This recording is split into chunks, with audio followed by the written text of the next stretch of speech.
What's a dark secret / questionable practice in your profession which we regular folks would know nothing about? You know the people who write instruction manuals or user guides in things you buy? Half the time, they've never even seen or touched the product. Some dude just sends us pictures, a rough description of how it's supposed to work, and that's it. ETA, wow, this took off. To all the IT dudes of Reddit. I actually browse the brand-specific subreddits to figure out what to add to my user guides because that's how little info my company provides me. Thanks for making my life easier. Young kids talk to their teachers about their parents. A lot. And kids pick up on all the dirty little secrets. Not currently my profession but ghostwriters in fiction. John Grisham, Danielle Steele, James Patterson, Janet Ivanovich etc. All those big names with a neat bestseller every year use ghostwriters who are never credited or mentioned. It's barely even a secret. Many hotels often sell rooms multiple times. Used to work in airport hotel. Knowing that chances are some guests won't arrive due to missed or delayed flights, so we sell more rooms that we have. You have guests checking out from 2:30 a.m. due to early flights, so even though the room is technically still theirs, you quickly and sometimes poorly clean the room and tell the arriving unexpected guest or new booking there's a random computer issue and to wait 20 minutes and then check them into the departed guest's room praying. Multiple times I've had to run a kettle under a cold tap to hide the fact the previous guest used it 15 minutes before the new guest arrives. Many bills are literally written by lobbyists or special interest organizations. I have seen my boss give bill language to a state legislator and then found the same language in print a few days later several times. The bill may change in committee but usually not drastically against the original intent. Sometime we learn something the day before we teach it to you. Whoa. This really hit a chord with people. Lots of shared experiences. It's great. Air traffic control, cue the Breaking Bad jokes. A diagnosis of virtually any mental illness, and a diagnosis of many physical conditions, is disqualifying and will end your career. For that reason, people avoid doctors like the plague. Customs broker here. Every day hundreds of thousands of containers and air shipments arrive into United States territory. The volume of customs entries entered every day is staggering. When we get licensed to be a customs broker, we are trained and tested not just on knowledge, but ethics. We even take a pledge to partner with CBP to uphold the law, and cooperate with them should we come across anything suspicious. Why so much emphasis on this? Customs can't actually screen everything coming in. I'm oversimplifying, but CBP basically works on the honor system. You file an entry saying what the shipment is, and they just take your word for it and release it. This happens hundreds of thousands of times a day. Maybe at best customs can screen 3 to 7% of what's coming in, the rest of just wave through.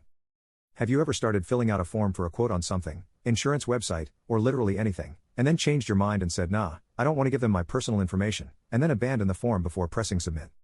If you think that stopped them from getting your personal information, it didn't. Most companies looking to capture leads will capture your info in real time as you enter it into a form. The submit button is just there to move you to the next step, not to actually send your information to the company.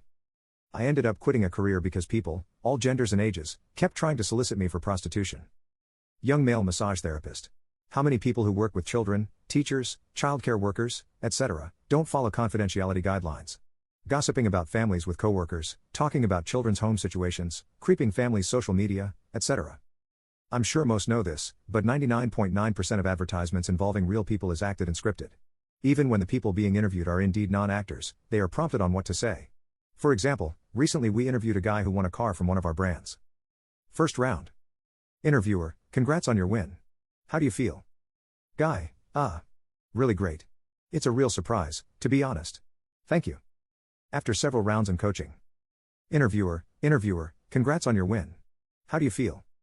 Guy, I feel so lucky to have won a brand car. The design and handling is first rate, and I'm most impressed by the fuel consumption. I will definitely keep on holding brand as my top car of choice. I work in logistics / trucking / rail / ocean / air freight. Everyone lies about everything, all the time. At a very large pizza chain restaurant that remains widely popular, we had these perforated pans for thin crust and stuffed crust pizzas. They'd get washed in the dishwasher by the hundreds per day and at least half would still have burnt cheese and crap on them. Well, they were just stacked to dry. When making new pizzas in those pans, sometimes the pans that were left to dry overnight grew bits of mold around the burnt cheese. We were told just to put the dough on top because otherwise we'd never keep up with the orders if we rewashed everything. The manager said, "Don't worry, it gets cooked. You can buy stamps from your mailbox, just leave a note and money and stamps will be there the next day." IT. Outages occur, sure, bugs happen too. Most of the time these things are known and are put off until they happen or are complained about. There is a problem in substance abuse treatment in the United States called body brokering. Substance abuse treatment can be very expensive and insurance companies pay a lot of money for a patient to be there. Treatment centers will hire body brokers to find addicts with the best, highest paying insurance and entice them to check into the specific center. The treatment center then gives the broker a commission from the insurance money. This can go as far as body brokers literally putting more drugs into the hands of some addicts before they come in. BC the higher level of drugs in your system upon admit, the more and longer the insurance company will pay to the treatment center. Brokers will also hire other addicts in a pyramid scheme type way to check into the treatment center, make friends with the other patients, and upon discharge encourage relapse so they come back to treatment. Adding paperwork, studies, to slow an auditor down. Every data point, all the minutiae of the calculations, unnecessarily dense explanations of statistical methods that go on at length with notes about distribution fitting. They, auditors, aren't usually very technical, so they stop at each spot along the way without realizing they can throw half the thing out. If you're good, you can balloon a 30-page document into 100 in a matter of minutes. Edit, I keep getting angry comments from finance people. Simmer down. This isn't about you. If you think it is, reread the post. Do you audit studies? Is distribution fitting relevant to you? Your industry does not own the term audit. Scuba instructor. We preach how important safety is to our students. When we dive for fun and without paying customers in tow, we get up to some very questionable crap. I don't know if this is a total secret, but a lot of the talking points about how expensive lawyers are, or how plaintiffs' lawyers get unreasonably high payouts for doing little work, is driven by corporations trying to discourage people from suing them. For example, most plaintiffs' lawyers are working entirely on a contingency basis, meaning that they advance all costs with the risk of no reimbursement and don't see a dime unless they win, and almost all will give you a free consultation. But by spreading the false narrative of it's going to cost you to even talk to a lawyer about that, big companies discourage you from even consulting one and finding out the truth. Similarly, the narrative of plaintiffs' lawyers getting unreasonably high fees for cases is also designed to misrepresent the truth. For example, you hear a big company say this class action got $2.50 for each person, but the attorneys got $250,000 or something. But, the only reason the attorneys got all that money is because the company went balls to the wall litigating over $2.50, racking up attorneys' fees on both sides, when they could have short-circuited the whole thing from the outset by saying you got us, here's your money, and paid next to nothing in attorneys' fees. Plus, $2.50 times a million people is a lot of money, meaning that the fees were justified by the total amount recovered, and that the case was not so insignificant to begin with.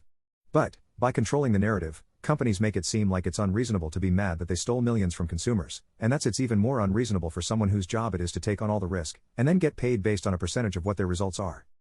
Sure, there are windfall cases, but usually those cases are needed just to offset the 10 other cases where you took a haircut on fees. It's like putting $100 in a slot machine, losing 10 times, and then hitting one jackpot on your last turn to make it back to $100, and then having the casino say he got $100 for a single game of slots. This is ridiculous until you're forced to get back $90 of what you won.